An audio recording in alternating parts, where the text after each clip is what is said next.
Hello बच्चों, स्वागत है आपका मेरे यूट्यूब चैनल स्टडी विथ एजे में। और आज इसमें हम देखते हैं आपकी अर्धवार्षिक मूल्यांकन प्रश्न पत्र 2022-23 कक्षा चौथी का हिंदी का पेपर हम देखेंगे। और सबसे पहले मैं आपसे इतना कहना चाहूँगा कि मैं आपकी वर्कबुक की सारी वीडियो अपने प्लेलिस्ट में करा रहा है अपने चैनल में, तो चैनल को ज़रूर से सब्सक्राइब करें ताकि वे सारी वीडियो आपको देखने को मिले और आप अच्छे से जानकारी हासिल कर सकें। तो आइए जानते हैं कक्षा चौथी के अर्धवार्षिक मूल्यांकन परीक्षा हिंदी का जो पेपर था, इसमें आपको कैसे लिखना था, क्या करना था, क्या इसके उत्तर लिखना था, इसके बारे में हम जानते हैं। सबसे पहले आपके सामने इस प्रकार का एक पेपर था, तो इसमें आपको सबसे पहले यहाँ विद्यार्थी का नाम लिखा, तो यहाँ आपको अपना नाम लिखना था। उसके बाद है पिता का नाम, तो यहाँ अपने पिताजी का नाम लिखना है। उसके बाद साला का नाम है, तो साला का नाम आपके स्कूल का जो भी नाम है वो यहाँ पे आपको लिखना है।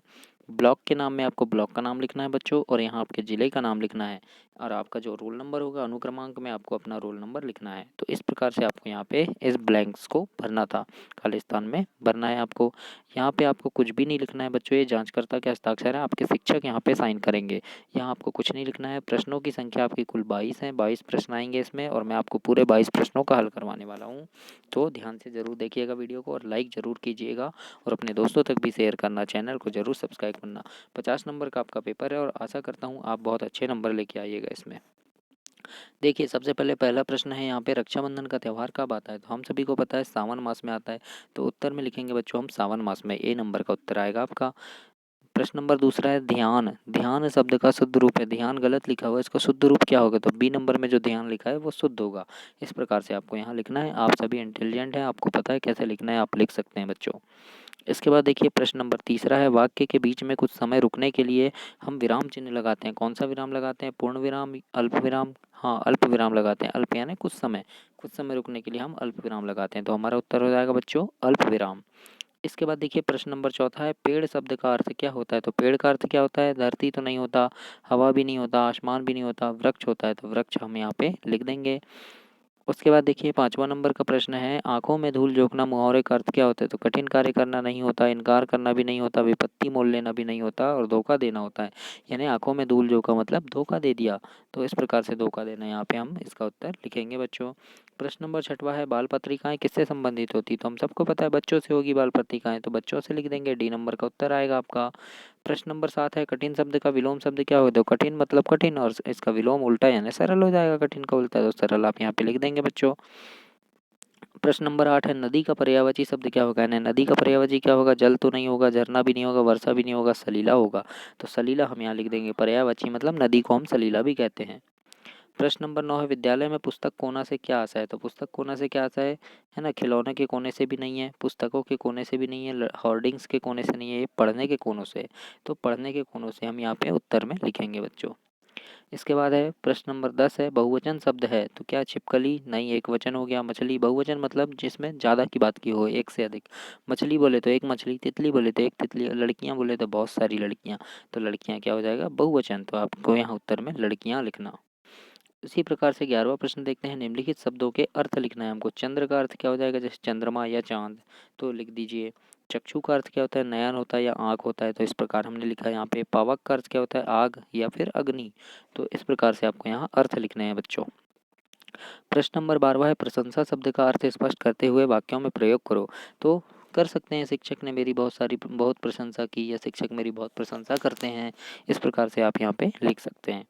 प्रश्न नंबर 13 है, आप अपने विद्यालय के बारे में 3 वाक्य लिखिए। यानी अपने स्कूल के बारे में 3 सब वाक्य लिखना है। तो लिख दीजिए, मेरा विद्यालय बहुत अच्छा है, विद्यालय में मेरी कक्षा दूसरे नंबर पर है, या मेरी कक्षा बहुत अच्छी है, सुंदर है, बेंच है। इस प्रकार से लिख दीजिए। मेरे विद्यालय में एक छोटा सा बगीचा है। इस प्रकार से आप अपने विद्यालय के बारे में लिख सकते हैं बच्चों। तो मैं आपको ये बता रहा हूँ किस प्रकार के प्रश्न यहाँ पे आएंगे। अब हमें पढ़ना क्यों ज़रूरी है, हमें पढ़ने से क्या क्या लाभ हैं? तो पढ़ना क्यों ज़रूरी लिख सकते हैं यहाँ पे, है ना? पढ़ाई करने से हम बहुत अच्छे बनेंगे, हमें ज्ञान प्राप्त होगा। इस प्रकार से यहाँ पे और भी 2-4 लाइन आप लिख सकते हैं कि पढ़ना क्यों ज़रूरी है, आपको तो सब पता है, आप यहाँ पे अच्छे से लिख पाएंगे। तो आप यहाँ लिख सकते हैं बच्चों। इसके बाद देखिए प्रश्न नंबर 15 है, आपके घर में होली का त्यौहार कैसे मनाते हैं? अपने शब्दों में लिखो। तो आप लिख सकते हैं होली का त्यौहार कैसे मनाते हो आप? तो होली के त्यौहार में हमारे घर में बहुत सारी मिठाई बनती है, पकवान बनते हैं, है ना? ये लिख सकते हैं। और हम एक दूसरे को गुलाल लगाते हैं, गुलाल लगाकर गले मिलते हैं। इस प्रकार से आप यहाँ लिख सकते हैं बच्चों। प्रश्न नंबर 16 है, दिए गए शब्द के बहुवचन लिखिए। तो किताब के बहुवचन यानी बहुत सारे, तो किताब का आ जाएगा किताबें। किताब बोले तो एक किताब, और किताबें यानी बहुत सारी किताब। फूल का क्या जाएगा, फूलों। बालिका का बालिकाएं। इस प्रकार से इसका बहुवचन लिखना है। प्रश्न नंबर 17 है, आपके आसपास कौन कौन से फलदार वृक्ष पाए जाते हैं, किन्हीं तीन के नाम लिखिए। तो फलदार वृक्ष क्या हो गए, जैसे आम हो गया, जामुन हो गया, अमरूद हो गया, सीताफल। ऐसे आप फलदार पेड़ वृक्षों के नाम लिख दीजिए, पेड़ों के नाम। प्रश्न नंबर 18 है, निम्नलिखित शब्दों की वर्तनी शुद्ध करें, यानी शुद्ध करना। ये अशुद्ध लिखा है, हम इसको शुद्ध कर कैसे लिखेंगे, आशीर्वाद। वाह में ऊपर ये र की रेप ऐसे लगाएंगे तो ये सही हो जाएगा हमारा। कृपण को हम लिख देंगे कृपण, क्र ऐसे वाला क्र बन जाएगा, ये क में इस प्रकार का क्र, तो ये हो जाएगा कृपण। उसके बाद श्रम को क्या लिख देंगे हम, ऐसे श्रम लिख के, ये शुद्ध हो गया बच्चों। ये किरम्पा गलत लिखा है, इसको हम कृपा ऐसे लिखेंगे, तो इस प्रकार से हमको शुद्ध वाक्य यहाँ पे लिखना है बच्चों। इसके बाद है प्रश्न नंबर 19, आलस्य हमारा शत्रु है, स्पष्ट करो। तो इसमें क्या लिखेंगे हम, आलस्य होने से हमारा किसी भी काम में मन नहीं लगता है और इससे हमें सरल सफलता प्राप्त नहीं होती है। इस प्रकार से आप यहाँ पे लिख सकते हैं। नीचे दिए गए वाक्यांश के लिए एक शब्द लिखिए। तो यहाँ कुछ वाक्य दिए हैं, इसके लिए एक शब्द लिखिए। पूजा करने वाला, पूजा करने वाला क्या बोलते हैं हम, पुजारी कहते हैं।